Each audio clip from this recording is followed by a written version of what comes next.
home ang ating lola today. So, 1 week nang ganito.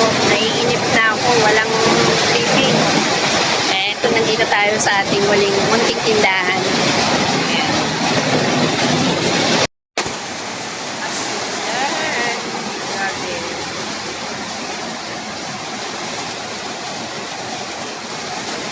Bagyo ang panahon. Bagyo. Wala tayong tripping.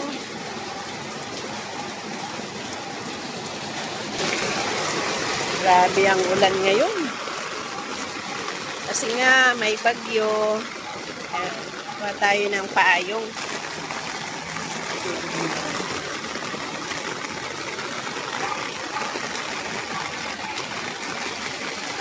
Asang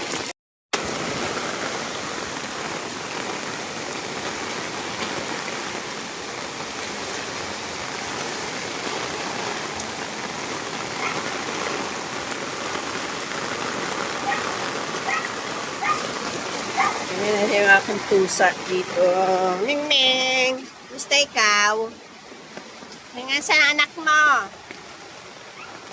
Ah! Iyak na yung anak mo doon.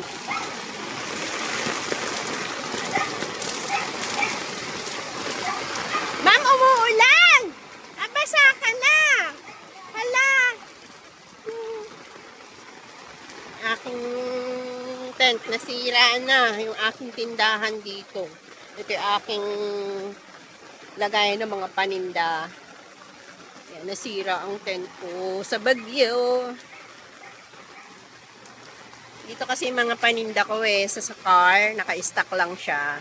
Parang bodega.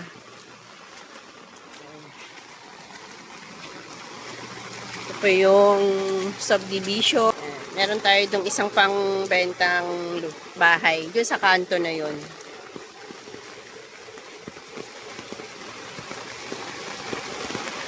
Grabe yung ulan ng panahon. Mabagyo.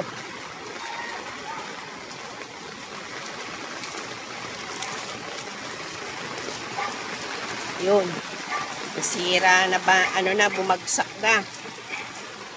Bumagsak na ang aking signage. Yan. Ito yung ating loam soil.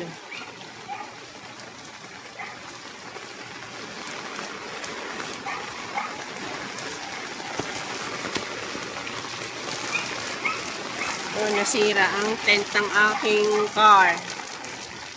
Wasak. Nawasak. Nawasak ang tent. Sayang naman. Magkano rin to? Hindi maganda yung tent na nabili ko. Mahuna. Tapos ito nabali pa. Nabali.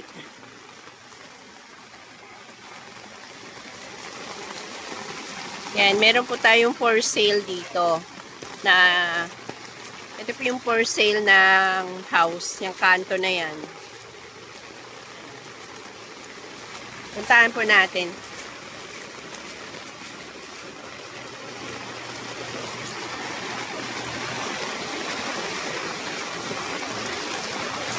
Ito po siya. Ayan. Yung house na yan. Ito may tindahan siya. Tapos yan, may slab na siya. 69 square meter po yan. Ayan, hanggang doon.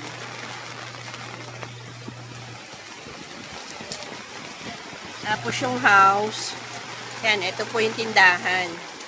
Malaki po ito, 69 square meter, kasi corner end. Ito naman yung bahay, yan siya. Naka-slab na yan. Iko-continue na lang. Ito po yung bahay. Yan siya. Yan. Balik na tayo.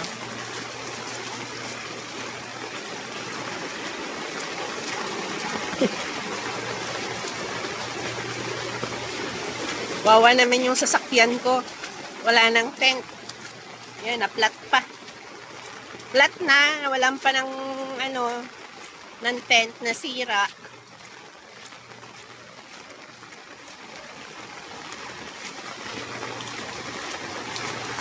Lamig, maligaw.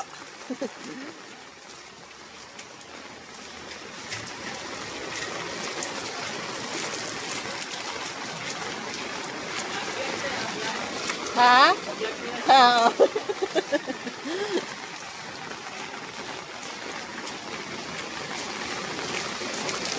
Ikot-ikot tayo sa maulang panahon.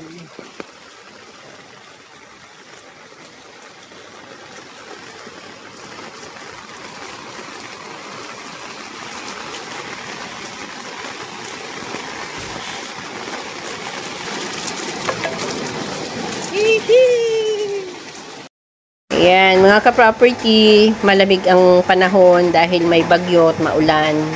Kamusta po kayo and good morning everyone. Kahit po ganito ang ating panahon ay salamat pa rin po tayo sa ating amang lumikha.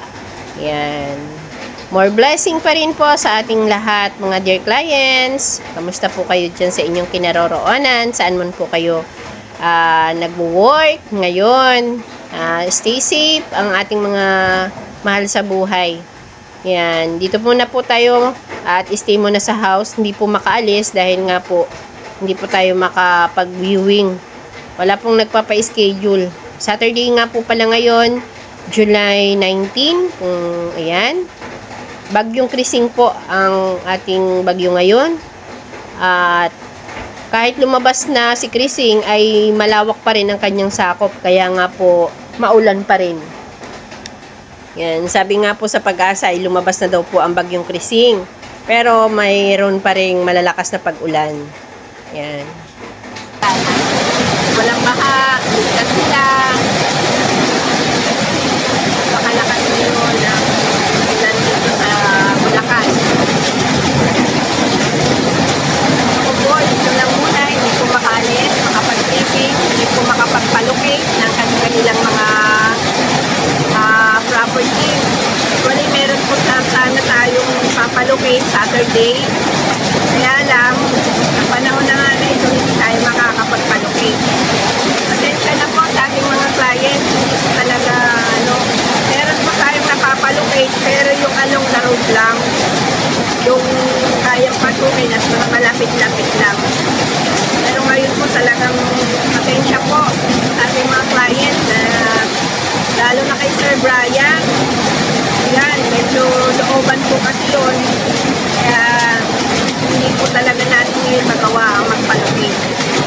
So nga, pasensya na po Sir Brian. Sa panahon kasi talagang nakaraang week naman umulan. Pero yun nga, wala namang schedule. Yan, na ano ko na rin kay Sir Eman na malocate kayo. Saturday ang iniintay namin. Kaso may pumasok na bagyo na naman. Ayan. Ito po yung aking maliit na tindahan. Kapag po wala akong tripping, wala po akong mga client. Ayan. Dito lang po ako sa house. Yung aking mga paninda.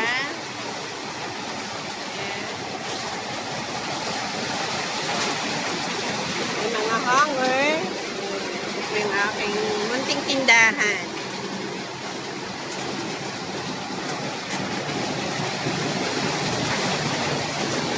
Nagliligpit tayo ngayon. Mag-aayos po ako ng paninda ko ngayon. Kaya po nandun pa yung iba kong mga paninda sa sasakyan kasi yun ang istakan ko. Kasi hindi kasya. Sa taas, meron din akong mga paninda pa sa taas, yung stock bodega na rin.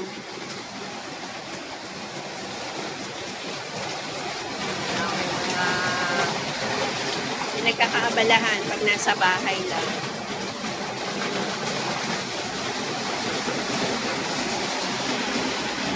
Hanger. Mga paso.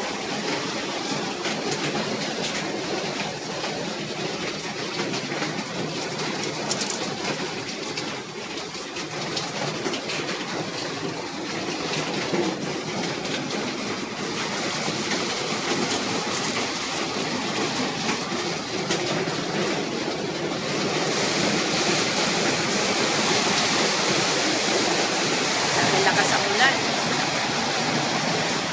Bumubuhos talaga.